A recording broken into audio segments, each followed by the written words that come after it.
applied thought is like the hand that grips firmly and sustained thought is like the hand that rubs. When one grips a tarnished metal dish firmly with one hand and rubs it with powder and oil and a woolen pad with the other hand. Likewise, when a potter has spun his wheel with a stroke on the stick and is making a dish 143, his supporting hand is like applied thought and his hand that moves back and forth is like sustained thought. Likewise, when one is drawing a circle, the pin that stays fixed down in the center is like applied thought, which directs onto the object, and the pin that revolves round it is like sustained thought, which continuously presses. 92 So this jhana occurs together with this applied thought and this sustained thought, and it is called, accompanied by applied and sustained thought, as a tree is called accompanied by flowers and fruits. But in the Vibhoga the teaching is given in terms of a person. 28 In the way beginning, he is possessed, fully possessed, of this applied thought and this sustained thought, Vibhi 257. The meaning should be regarded in the same way there too. 93 Born of seclusion, here secludedness, viviti, is seclusion, vivka, the meaning is, disappearance of hindrances. Or alternatively, it is secluded, vivita, thus it is seclusion, the meaning is, the collection of states associated with the jhana is secluded from hindrances. Born of seclusion is born of or in that kind of seclusion. 94 Happiness and bliss, it refreshes, panyayati, thus it is happiness, pity. It has the characteristic of endearing, sampayayana. Its function is to refresh the body and the mind, or its function is to pervade, thrill with rapture. It is manifested as elation. But it is of 5 kinds, as minor happiness, momentary happiness, showering happiness, uplifting happiness, and pervading, rapturous, happiness. Herein, minor happiness is only able to raise the hairs on the body. Momentary happiness is like flashes of lightning at different moments. Showering happiness breaks over the body again and again like waves on the seashore. 95 Uplifting happiness can be powerful enough to levitate the body and make it spring up into the air. For this was what happened to the elder Paþis I, resident at Puavalika. He went to the shrine terrace on the evening of the full moon day. Seeing the moonlight, he faced in the direction of the great shrine at Anuradhapura, thinking, at this very hour the 4 assemblies 29 are worshipping at the great shrine. By means of objects formerly seen there he aroused uplifting happiness with the enlightened one as object, and he rose into the air like a painted ball bounced off a plastered floor and alighted on the terrace of the great shrine. 96 And this was what happened to the daughter of a clan in the village of Vattikalaka near the Girikayadaka monastery when she sprang up into the air owing to strong uplifting happiness with the enlightened one as object. As her parents were about to go to the monastery in the evening, it seems, in order to hear the Dhamma 144, they told her, "My dear, you are expecting a child, you cannot go out at an unsuitable time. We shall hear the Dhamma and gain merit for you." So they went out. And though she wanted to go too, she could not well object to what they said. She stepped out of the house onto a balcony and stood looking at the Akasasiddhaya shrine at Girikayadaka lit by the moon.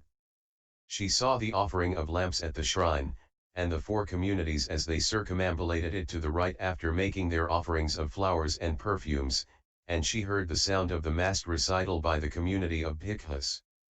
Then she thought, how lucky they are to be able to go to the monastery and wander round such a shrine terrace and listen to such sweet preaching of Dhamma.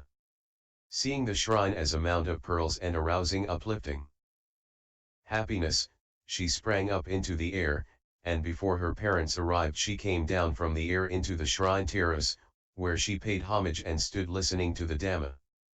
97 When her parents arrived, they asked her, "What road did you come by?" She said, "I came through the air, not by the road," and when they told her, "My dear, those whose cankers are destroyed come through the air." "But how did you come?"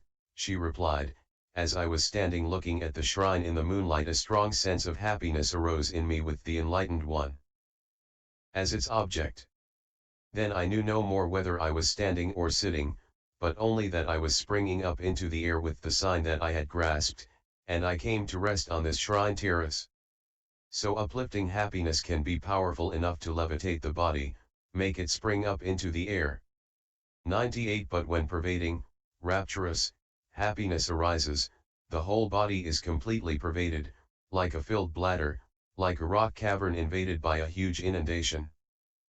99 Now, this fivefold happiness, when conceived and matured, perfects the twofold tranquility, that is, bodily and mental tranquility.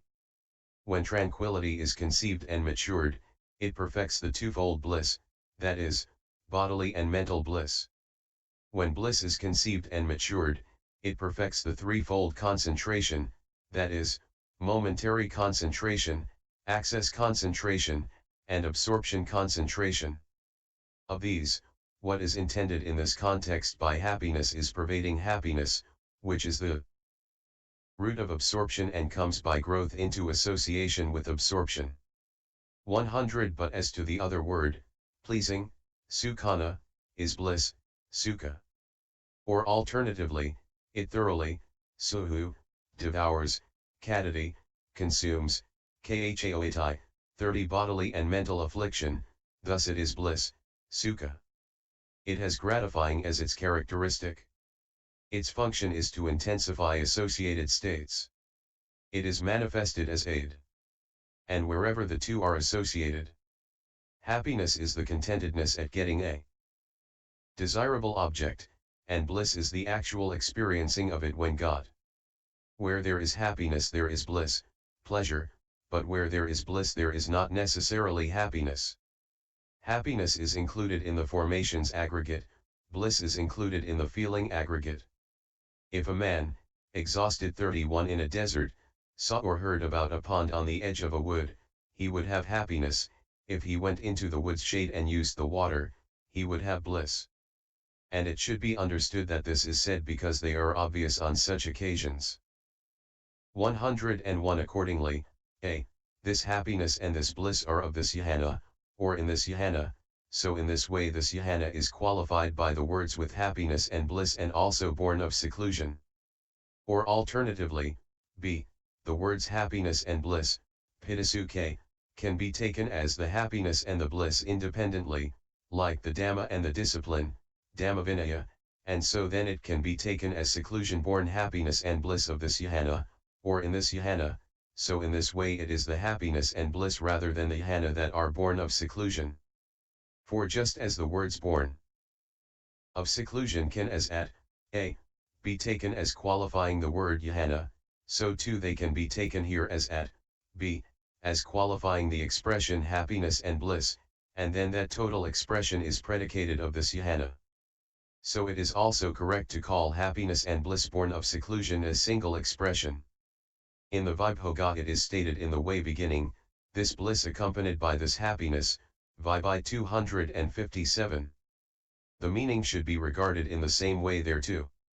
102 First jhana, this will be explained below. 119. Enters upon, upasampahya arrives at, reaches, is what is meant, or else, taking it as makes enter, upasampadayatva, then producing, is what is meant. In the Vibhoga this is said, enters upon, the gaining, the regaining, the reaching, the arrival at, the touching, the realizing of, the entering upon, upasampada, the first jhana, Vibhi 257, the meaning of which should be regarded in the same way. 103 And dwells in, viharati by becoming possessed of jhana of the kind described above. Through dwelling in a posture favorable to that jhana, he produces a posture, a procedure, a keeping, an enduring, a lasting, a behavior, a dwelling, of the person. For this is said in the Vibhoga, dwells in, poses, proceeds, keeps, endures, lasts, behaves, dwells. 146 Hence dwells is said, Vibhi 252. 104 Now, it was also said above which abandons 5 factors, possesses 5 factors, 79, CFMI 294. Herein, the abandoning of the 5 factors should be understood as the abandoning of these 5 hindrances, namely, lust, ill will, stiffness and torpor, agitation and worry, and uncertainty, for no jhana arises until these have been abandoned, and so they are called the factors of abandoning. For although other unprofitable things too are abandoned at the moment of jhana, still only these are specifically obstructive to jhana. 105 The mind affected through lust by greed for varied objective fields does not become concentrated on an object consisting in unity, or being overwhelmed by lust, it does not enter on the way to abandoning the sense desire element. When pestered by ill will towards an object, it does not occur uninterruptedly. When overcome by stiffness and torpor, it is unwieldy. When seized by agitation and worry, it is unquiet and buzzes about. When stricken by uncertainty, it fails to mount the way to accomplish the attainment of jhana. So it is these only that are called factors of abandoning because they are specifically obstructive to jhana. 106 But applied thought directs the mind onto the object, sustained thought keeps it anchored there. Happiness produced by the success of the effort refreshes the mind whose effort has succeeded through not being distracted by those hindrances, and bliss intensifies it for the same reason. Then unification aided by this directing onto, this anchoring, this refreshing and this intensifying, evenly and rightly centers. 3.3 The mind with its remaining associated states on the object consisting in unity. Consequently, possession of 5 factors should be understood as the arising of these 5, namely, applied thought, sustained thought, happiness, bliss and unification of mind. 107 For it is when these are arisen that jhana is said to be arisen, which is why they are called the 5 factors of possession. Therefore it should not be assumed that the jhana is something other which possesses them. But just as the army with the 4 factors, Ven for 104, and music with the 5 factors, Ma2 300, and the path with the 8 factors, eightfold path, are stated simply in terms of their factors, so this 147 should be understood as stated simply in terms of its factors, when it is said to have 5 factors or possess 5 factors. 108 And while these 5 factors are present also at the moment of access and are stronger in access than in normal consciousness, they are still stronger here than in access and acquire the characteristic of the fine material sphere. For applied thought arises here directing the mind onto the object in an extremely lucid manner, and sustained thought does so pressing the object very hard, and the happiness and bliss pervade the entire body. Hence it is said, and there is nothing of his whole body not permeated by the happiness and bliss born of seclusion, Di 73. And unification too arises in the complete contact with the object that the surface of a box's lid has with the surface of its base. This is how they differ from the others. 109 Although unification of mind is not actually listed among these factors in the summary version beginning which is accompanied by applied and sustained thought, Vibhi 245, nevertheless it is mentioned later in the Vibhoga as follows: jhana, it is applied thought, sustained thought, happiness, bliss, unification, Vibhi 257, and so it is a factor too, for the intention with which the Blessed One gave the summary is the same as that with which he gave the exposition that follows it. 110 is good in 3 ways, possesses 10 characteristics. 79 The goodness in 3 ways is in the beginning, middle, and end. The possession of the 10 characteristics should be understood as the characteristics of the beginning, middle, and end, too.